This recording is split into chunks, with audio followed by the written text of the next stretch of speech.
Is your village constantly on fire? Are your villagers breakdancing with zombies? Did you click on this from the main menu of the game thinking it was interactive but turned out to be a video? Well, if the answer to some of those questions is yes, this is the early game crash course for Rise to Ruins. Welcome to the world map. So, as you can see, there are multiple glowing icons. Each one is a village that you can go to on the map and play for yourself. To the left and the right you can see Limbo. On the left is villages and on the right is resources. Limbo is where you pull resources and villages out to populate your villages when you choose a map. So having those numbers up means you can carry on playing on the same account without deleting it. If you go to either side you can click along and see how many is on the world, how many altogether, and how many in Limbo. Very important if you are having a very good day and want to throw villagers from the village back into Limbo to carry on playing. In the top you will see Game Mode. You have Nightmare, self-explanatory, very difficult. Survival, how the game is meant to be played. Build a village, get attacked. Traditional, same thing, less attacks. Peaceful, basically real-time strategy, you build a village, no attacks. Custom, you do whatever the hell you like with attacks and so on, and in the sandbox we have access to absolutely everything. For our purposes we will be going into survival. So we'll pick that, and let's pick a random village. I will see you in the game. Oh, and if you ever do get really bad, there is a Doom World option.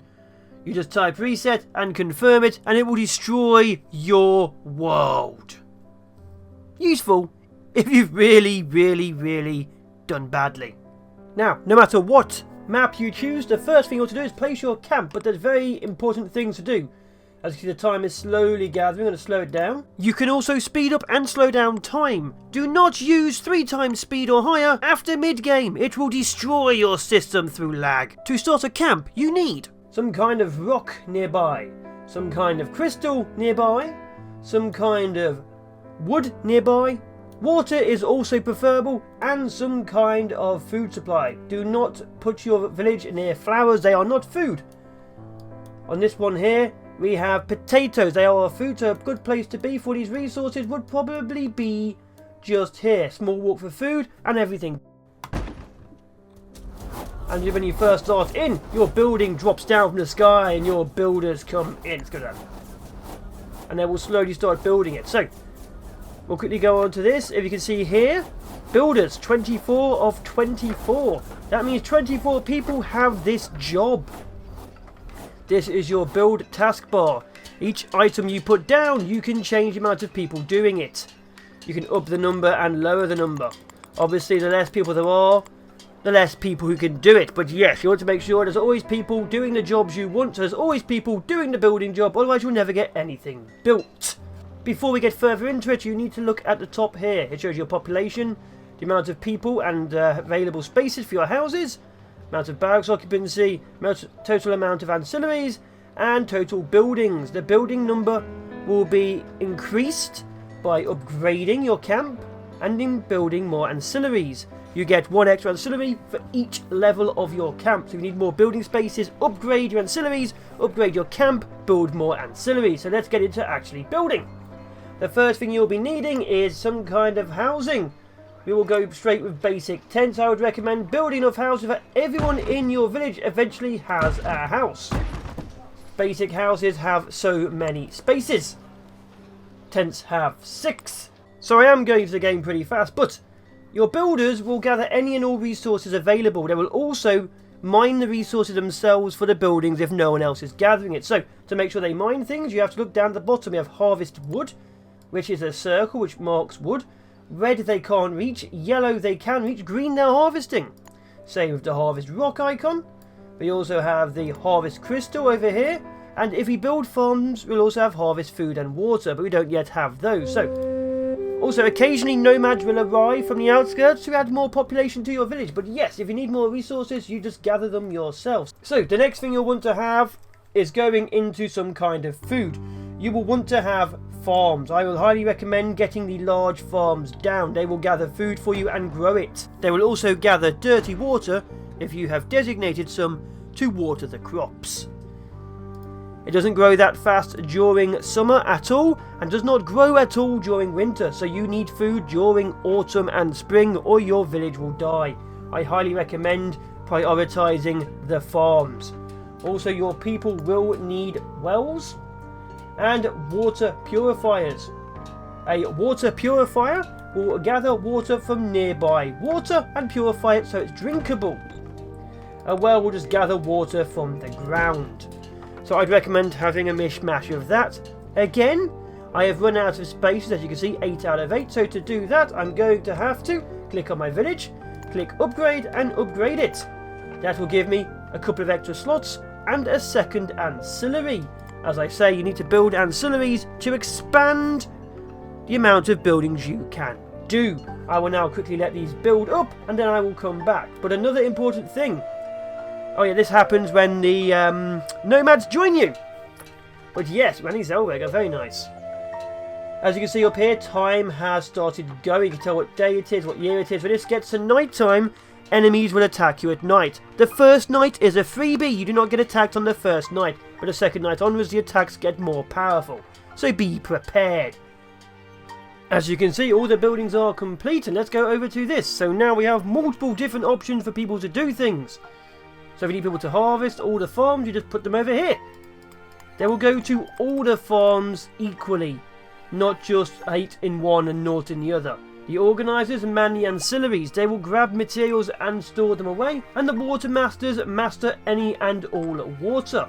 Although make sure you have water marked for harvest so your purifier can use it. We also have over here an ancillary. I built one of those to have extra buildings because we also need a rain catcher. Whenever it rains, we will now catch water. That will solve our water and our food issue. Just going to mark the water over here so they can grab it, and mark the food over here so they can grab that too. The food will be taken to the farms and slowly grown. Your farmers will do that. So yes, there's a bit of a slow startup time and the farms are down, but you do need that. Which means we've started the beginning of our actual harvesting. So we need to start gathering things. So the first way to start doing that is harvesting. The most important things you'll be needing are stone and wood. The most important one being wood. So I would advise getting a lumber shack down as soon as you possibly can, nearest the forest of your choice. And while on to that, you see the green border around? That is the outskirts of your village. You can only build within the green. It expands around the buildings. If the enemies appear inside your borders, golems and guards attack them. If they're outside, no one cares. So the green is your village. That is your area. That is your mission to defend it. So let's just put this down here. It's not the most defensible, but I'm just trying to show you how to play the game, not how to be amazing. You will find the best route for you to build the best village. Now it says here we have 19 spare villagers. That's up the number doing the building work. Remember to take them off things when you need to. So while we're on to that, there's another tab over here, resource management. You can actually choose to make certain things. If I go to here, raw materials, see this? You can maintain infinity. You can choose to maintain so many materials.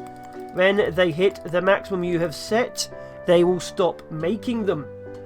So this, I want to maintain 190 food. That'd be stupid, but I could do that.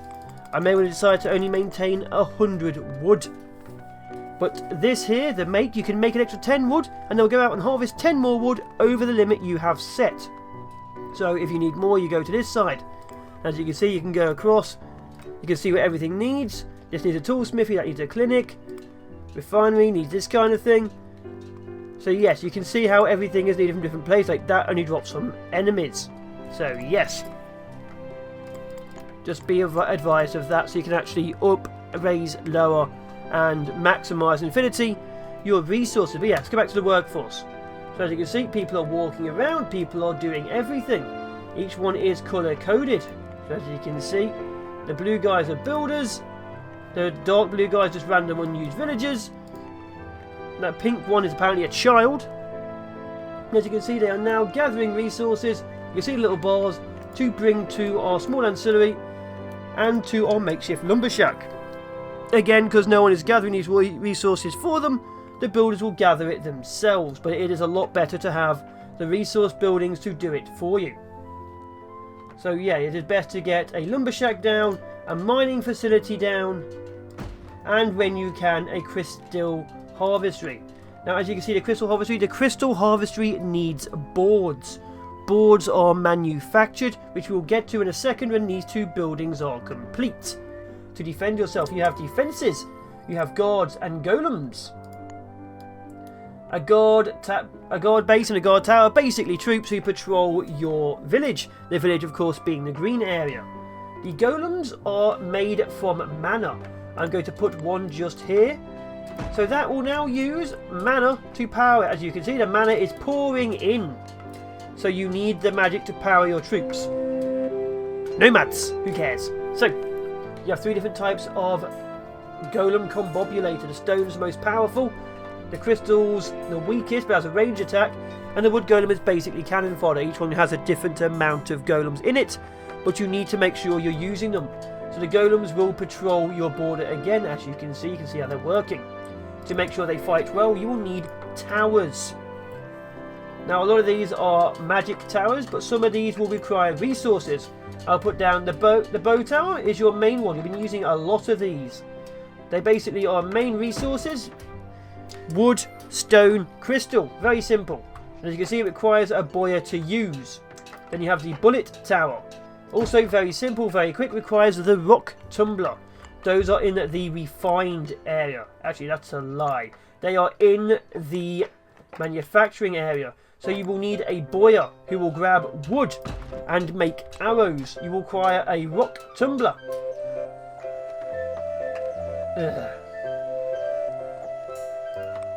Who will turn rocks into stone balls. Basic resources converted into those. So again, I'll need to put people into them. If you click on any building, you can actually put people directly into it and control them. So 2 people are working the tumbler, 2 people are working the Fletcher. They will turn basic resources into ammo. And before we move away from the subject, make sure you click on your building, because they will say no production, and actually have a maintain. Basic resources like food, wood and stone are infinity by default. Things you refine or manufacture, like boards and stone blocks, weaponry and bolts, you need to actually assign and maintain. So if you want to actually have 10 bolts in storage, you will maintain 10 bolts in storage. If you want to be making 10 cut stone, you want to maintain 10 cut stone.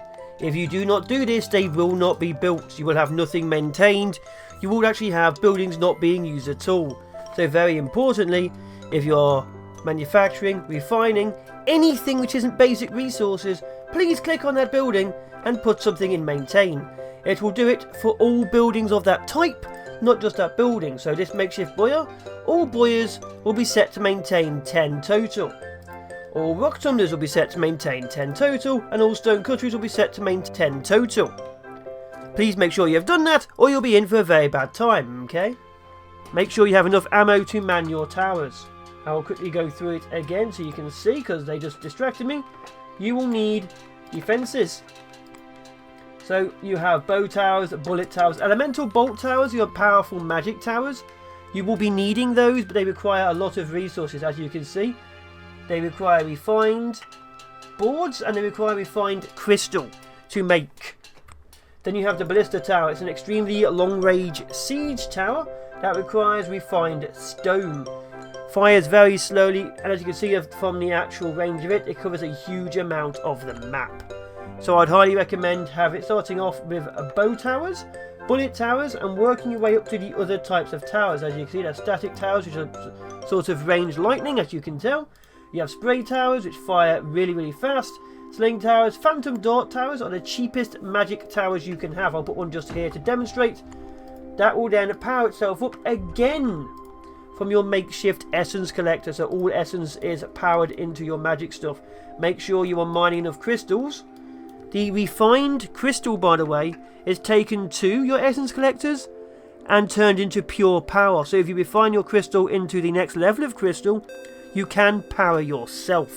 So I'd highly recommend getting as many magic abilities as you can, as many bow towers as you can. The bow towers will be important. They will be what is defending you at the very beginning. So please make sure you have enough, or you will not survive to see the end of the year. So after you've done all of that, we'll put another ancillary down just to help out.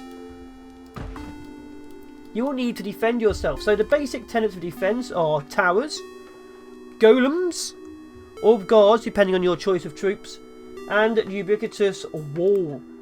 As you can see, there's a lot of types of wall, and there are, of course, gates.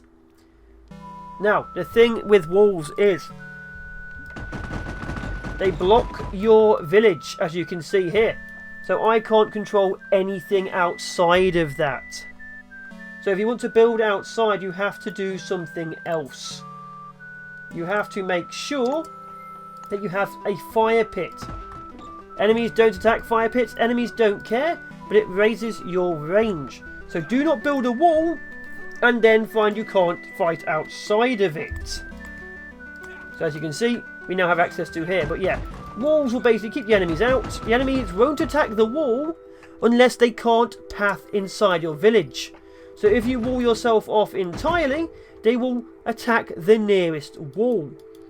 Obviously you can put a fence and stuff in, or a gate, or whatever it is of the level you're currently using. But if the enemy cannot path into your base, they will attack the wall to destroy you. So you need to start using mazes. So do not wall yourself in. Do not wall yourself out of an area you need. And of course, build mazes.